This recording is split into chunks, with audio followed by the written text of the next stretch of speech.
You can go online and mute it. All right, thank you. Like I said, I married up. All right, we need to get started, so. Okay. All right. Everybody ready, Brother Andrew? Are we live now? Good morning, my Lincoln Park family and friends. I'm Pastor Richard Black, pastor here at Lincoln Park. And we'd like to welcome everybody on this fourth Sunday in May. We'd like to start out with prayer. Let us pray. Oh, gracious and loving God, we come this morning, Lord, just to give you all the praise and all the glory. Oh, God, we ask that you just be with us, Lord, during this pandemic. And, oh, God, as we present your word to your people and to the world and to our communities, we ask that it did not fall on deaf ears, that it will fall on good ears, Lord, that people will hear your words and understand them and live by them. God, we thank you for what our hearts are going to feel this morning, what our eyes are going to see, and what our ears are especially going to hear this morning. So, God, we give you all the praise and all the glory, Lord. You are a good God. You are a God that sit high and look low. You know everything about us this morning. So, God, we give you the praise, we give you the glory, we give you the honor. This way I say in Jesus Christ's name, amen. Amen. So this morning, our Lincoln Park family, we'd like to begin with our announcements. And due to the coronavirus, our new office hours are Thursday and Friday from 10:30 a.m. to 3:30 p.m. Again, due to the coronavirus, our office hours, all our hours are going to be Thursday and Friday from 10:30 to 3:30 p.m. Also, if you're on Facebook and you get disconnected, we ask you to call in to our conference number, which is 978-990-5298. The access code is 132-1638. That number again is 978-990-5298. The access code is 132-1638. We ask you to keep all our bereaved families in your prayers and fond memories of what we have to remember our dearly departed. May the love of our family and friends comfort you during this difficult time and days as we extend our most heartfelt condolences. May the Lord bless and comfort you and your family, the entire Lincoln Park family. On Thursday, we had an opportunity, distinct honor to land to rest Brother Omar Wilson's uncle and godfather, Mr. Freddie Wilson.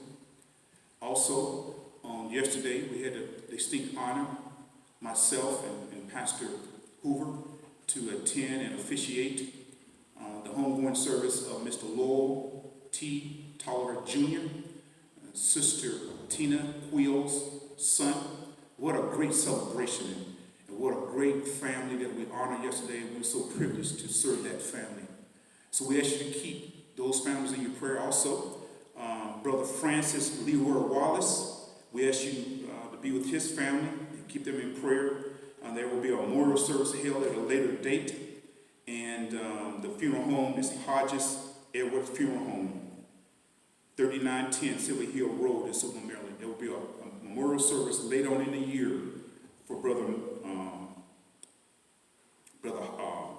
Wallace's funeral.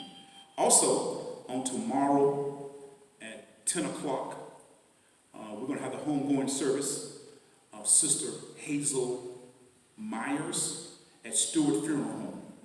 At Stewart Funeral Home tomorrow, May 18th. At Stewart Funeral Home, service begins at, viewing starts at 10, the service starts at 11. It's only 10 people at a time, so we ask you to get there early so you can get in line, keep safe distancing and everything. So we're going to celebrate Sister Hazel Myers' homegoing service tomorrow. Also, we ask you to keep a young adult Bible study. Minister Kenneth Hoover is leading that young adult Bible study, and it's on Tuesday, May 19th at 7 o'clock p.m. He's doing an outstanding job. So for all a young adult or anybody who want to watch, we ask you to tune in to hear this great man of God break down the word for our young adults. Also, on Tuesday night, we ask you to join in with Minister James Prescott and all our men. Again, anybody can call in or Zoom in, or however you want to do it, to hear our men's Bible study. We want to touch our men, and everybody want to hear the Word of God. So that's every Tuesday at 6:30 p.m. And for information, you can call James Prescott. Let's continue with our birthdays. This week, May birthdays are Ruth Slaughter, your very own pastor, birthday is this week. Michael Corey, Gloria Scarborough, Mildred Moore, Shantika Curtis Walker, birthday. We want to wish all these people a happy birthday, and may God bless them with many more. Also, if you have an anniversary or promotion, I didn't see any, but we want to just give you all the praise and glory to say God bless you for your promotion and for your anniversary. And with that in mind, let us keep our sick and shut in our prayers, and let them know that we love them and that we care about them. And also during this time, we ask that you call somebody, check on them, and just see how they're doing and give them a word of encouragement this morning. So with that in mind, we're going to continue with our worship, and we're going to ask Mr. Hoover to come up, just say hello to us and invite us in the Word of God. I'll come back and give our scriptures reading.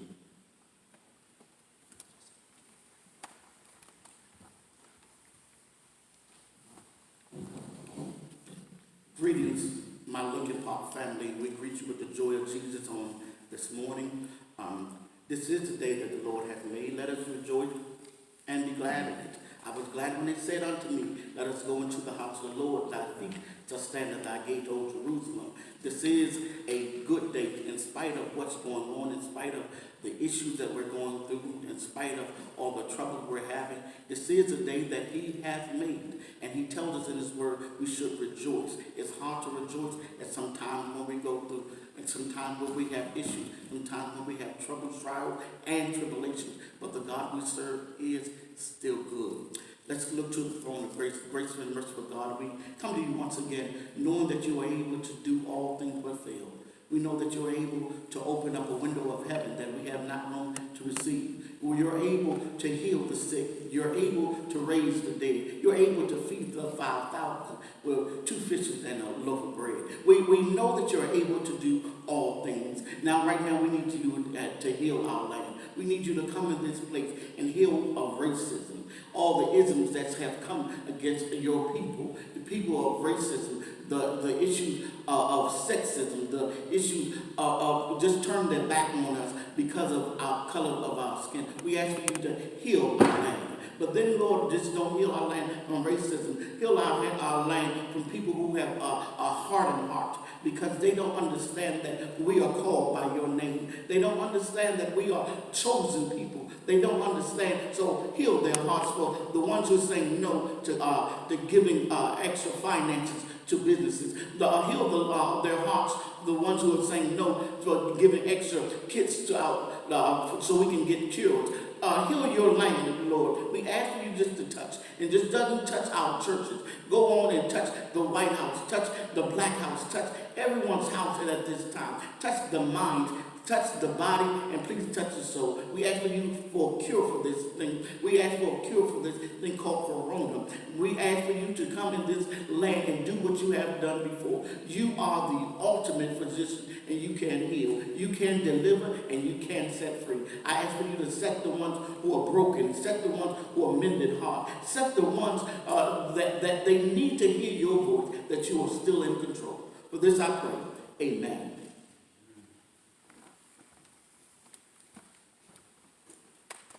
We'd like to invite you this morning for our scripture reading, which is found, our call to worship is found in Psalm 66, verses 8 through 20. Psalm 66, verses 8 through 20. I'll give you a chance to get your phone out or your Bible, preferably your Bible this morning, and we ask you to move your fingers through the beautiful pages and everything of your Bible and to find Psalm 66, verses 8 through 20. Psalm 66, verses 8 through 20. Listen to the word of the Lord this morning. Praise, O God, O people. Let the sound of his praise be heard. He has preserved our lives and kept our feet from slipping. For you, O God, tested us. You refined us like silver. You brought us into prison and laid burdens on our backs. You let men ride over our heads. We went through fire and water. You brought us to a place of abundance. I will come to your temple with burnt offerings and fulfill my vows to you. Verse 14. Vows my lips promised and my mouth spoke when I was in trouble. I will sacrifice fat animals to you and offerings of ram. I will offer bulls and goats. Come and listen, all of you who fear God. Let me tell you what he has done for me. I cried out to him with my mouth. His praise was on my tongue. If I had cherished sin in my heart, the Lord would have not listened. But God will surely listen and heard my voice in prayer. Praise be to God. I said, praise be to God, who has not rejected my prayer or withheld his love from me. This morning I read call to worship, the Old Testament, the book of Psalm, chapter 66, verses 8 through 20. Psalm 66, 8 through 20. The word of God for the people of God. Thanks be to God. On this occasion Sunday here, as we get ready to open our word to you, we hope that you will meditate on God's word. We hope you get in a mindset that the God we serve is an awesome God, that the words that will be spoken here in a few minutes will revive your spirit and help you overcome whatever issues you may have. Because we know the God we serve is an awesome God. The God we serve is a God that knows everything about us and all our needs and all our wants and all our cares. All we have to do is reference his name, Jesus. There's something about that name, Jesus. So we come this morning, first of all, to give you thanks for all your many blessings, for the things we're going through, the things we're going through now, and the things in the future. We know that you have the whole world in your hand this morning, and we are grateful this morning that you know everything. And so as we go through this time, we ask that you lay a special blessing on Brother Andrew's father way down in Alabama, in the south part of Alabama. We ask that, Lord, whatever it may be, that you meet Brother Andrew as he's going down there and take care of his father. His father going to have open heart surgery. So, Lord, we ask right now that you get the doctors and the nurses and the technicians' hands ready, their mind and rested and focused, that when they go into surgery, that everything will be all right. We claim it right now in the precious name of Jesus. And, God, as we go these troubled times, as we lay these people to rest and we bury their loved ones, we ask that you would intercede.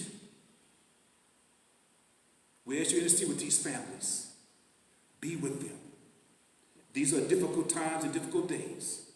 Lord, we ask you to be with the grocery store worker. We ask you to be with the EMS people. We ask you to be with the police officers. And we ask that you be with the nurses and the doctors and the technicians. Everything that has to do with this coronavirus, we ask you to be with our scientists who have great minds and they can come up with a cure. So, God, we thank you. And, Lord, as we take time to talk to you personally, God, we ask you to hear our prayers. We ask that you would somehow intervene in our lives this morning. We ask that you be the God that we pray to, that hear our cry. The God that knows what the homeless person needs, knows what the graduating senior needs, and the college student is graduating. We ask that the person who has to make a decision between rent and medication and food, and We ask that you would intercede on those people's behalf this morning. Be with our commander-in-chief and be with our Congress and our Senate, Lord. We ask that you give those men and women good wisdom, but at the same time, Lord, give them compassion upon your people. So God, as we stand before you today, we call out to you, like the people call out, let the people of Israel call out to you. God save us. And so with that in mind, we serve an awesome God. And I assure you, he hears our cry. So I ask you to get ready for our sermon this morning. It's going to be a dynamic sermon. And we're going to ask one of our very own, Minister Kenneth Hoover, to come before you and just preach his heart out this morning. There's somebody needs a good word this morning. Somebody needs encouragement this morning. Somebody needs their faith rejuvenated. Somebody needs you, oh Lord. And that person is Jesus Christ. So let us put our hands together for our very own Kenneth Hoover. God bless you.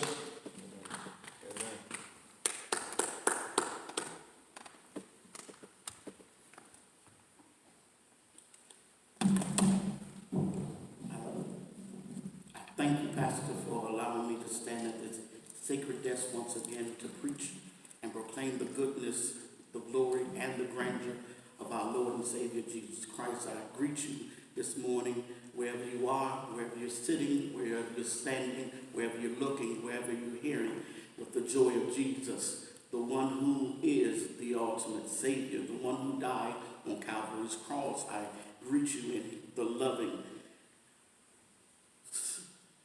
of our King and Savior. This morning, it is good to be in the land of the living just one more time, because he did not have to let us live. Amen. But he gave us a reasonable portion of health and strength to run on to see what the end may be. Yes. So this morning, I'm going to try to encourage you while I encourage myself on this morning. If you have your written Bibles, if you have your text, if you have your iPhones, your Android, whatever you're carrying, the lamp of your life, I encourage you to turn to 1 Peter, verse 5, from the fifth verse. Fifth verse. We're going to look at the seventh verse. 1 Peter 5 and the 7th verse. Excuse me. So this morning we're going to look at Peter, but before I look at Peter, let's look to the Lord in prayer. Father God, it is your humble servant once again asking you to remove everything out of me. Let them not see me, hear me, but see you shining through me. Yes. Lord, I am an instrument. I want you to play me in any key you want to this morning. Yes. I want them to hear you speaking and not me. Yes. Let the meditations of my mouth be acceptable in thy sight.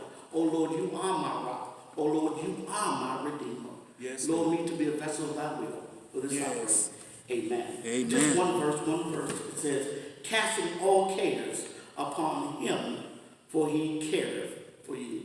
One more time. Casting all cares upon him, for he careth for you. Theocentric epiphany. That is when you have a aha moment. Theocentric epiphany is when God gives you the Ruhu breath and to show you that his presence is there. Theocentric epiphany is when you can see a squirrel dashing across the street and a car is coming, but the squirrel gets across the street first and the squirrel is safe. That is theocentric epiphany, and you're wondering how that car did not run over that squirrel. That's theocentric epiphany. When you see the bird swoop down and eat some Whopper or fried chicken, but they can't fry the fried chicken. They don't have the pot. They don't have the skillet. They don't have the stuff to fry. But God gave them the stuff to fry yes. chicken.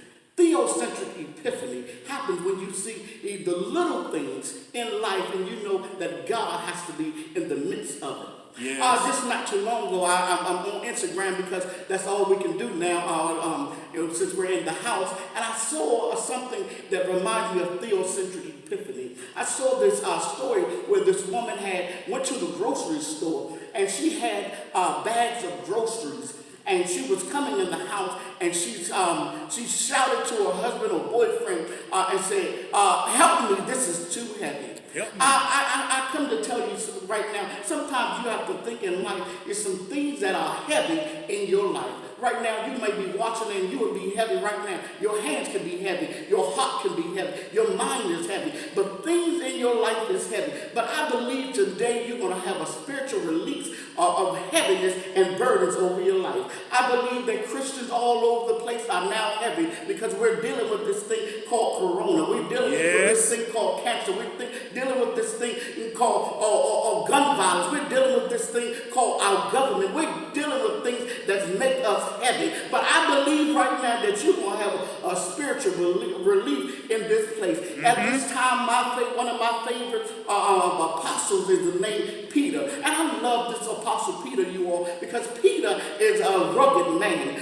Peter has rugged edges just like me and you. I don't know about you, but I know I got some rugged edges. Yes. And I believe that Jesus picked Peter because of his rugged edges. Can I mass pause right there? I don't know where we get this ideology that Jesus was a soft man. Jesus was a man's man, and he believed that other men were ragged edges. And that's why he picked Peter to preach on the Pentecost day, because he said, if you preach on Pentecost and they see that you have been redeemed, that they can know that I am real and you are redeemed. I don't know about anybody else, but in chapter 1 again, he tells them in chapter 1 that I have kept you all of your life. I don't know who's watching this morning, but if you are in your 60s, you're in your 40s, you're in your 30s, now even in your 20s, God has kept you all of your life. And if you keep on living, God has kept you in your 20s, he's going to keep you in your 30s, he's going to keep you in your 40s, keep you in your 50s, keep you in your 60s, he's keeping you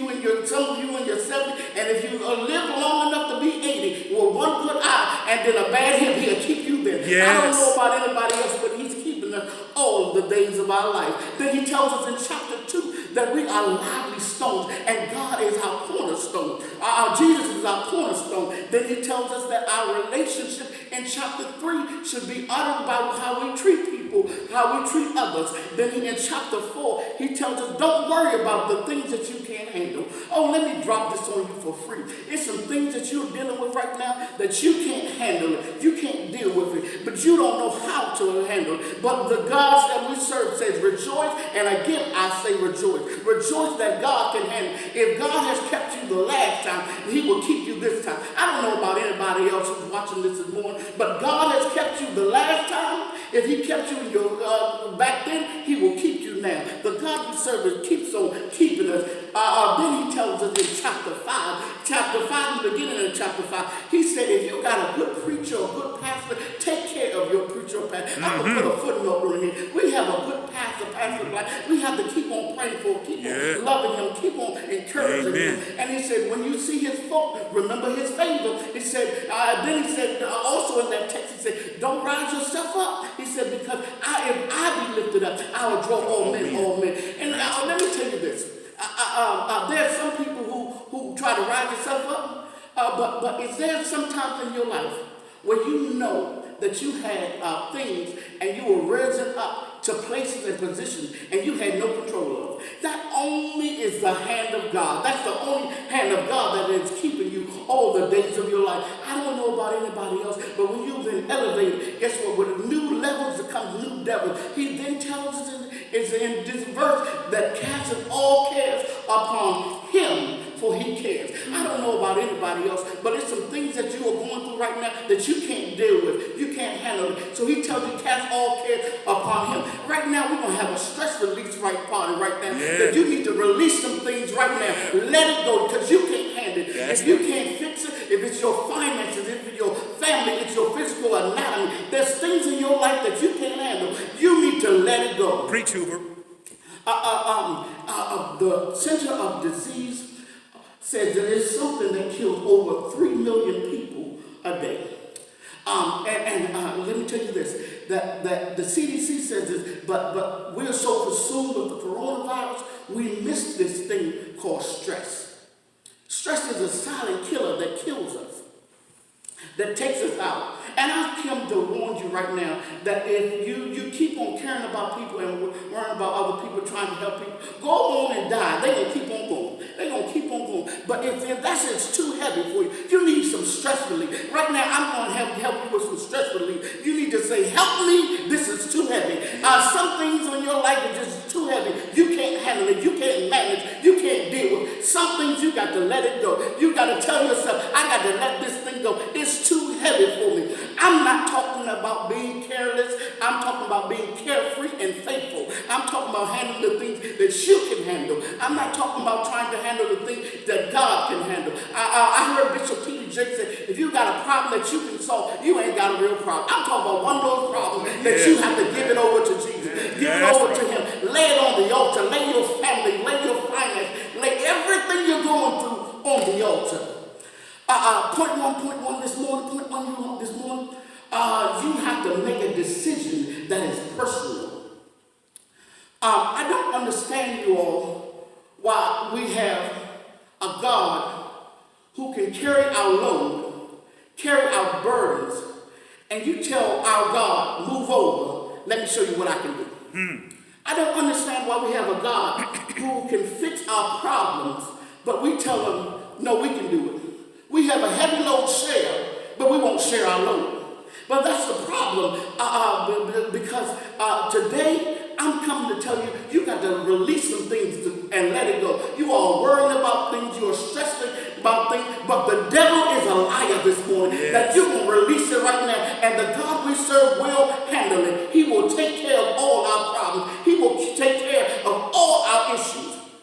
I had to do a category study, you all, while I'm preparing for this sermon, and I come to find out that this word casting is epiripto, and you have to, it comes from the Greek word of culinary arts, and it's just like when you have when I learned how to cook, my grandmother we use rod on it, skillet, we use a skillet. And I'm not talking about the ones who put everything in the microwave now. I'm not talking to you right now. But the ones who really cook, we had to use this cast iron skillet, iron skillet, and we had to put everything in there. And my grandmother used to turn it outwards because if it was too hot, you would burn yourself if you didn't have a cup holder.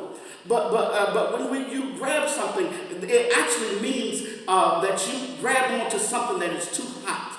But when you grab onto something that's too hot, you can just let it go. Have you ever grabbed onto a pot that's too hot?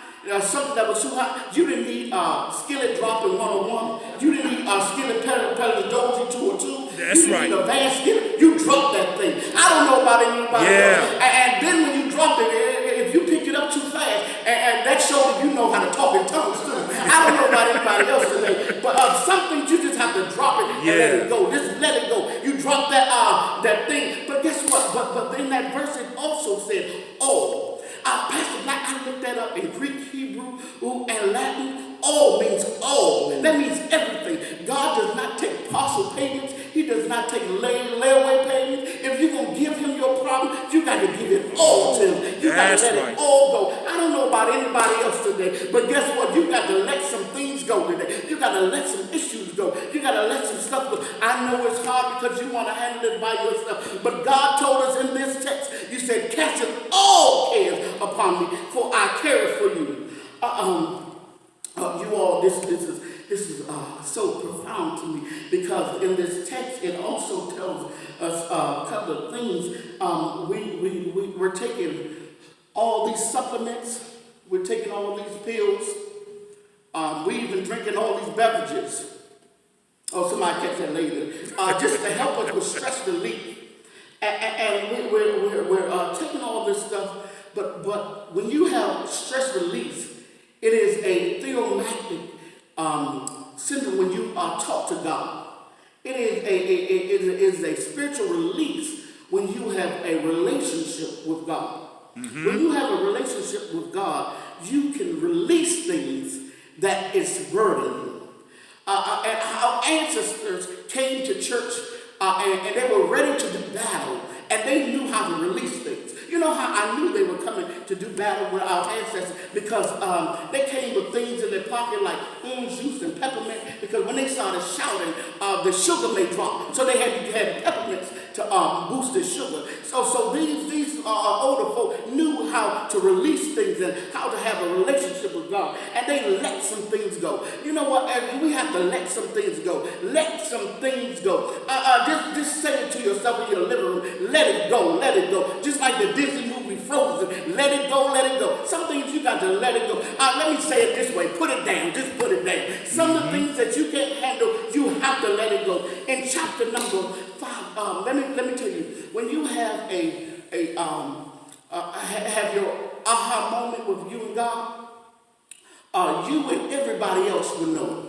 You know how I know it? I did some studying, and I found in Mark chapter 5, it was this woman who was sick for 12 long years, and she was stressed out. You say, how is she stressed out? The Bible said that she had no money. How do you know she didn't have any money? Because she went to all the doctors and she spent all her money on the doctors. And that's one thing you can be stressed. When you don't have any money in your pocket, that's one stress. But I know a God who can pay your bills. This woman was stressed out because she had no money and she was still sick. She went to every physician, every specialist, and she still couldn't get any relief.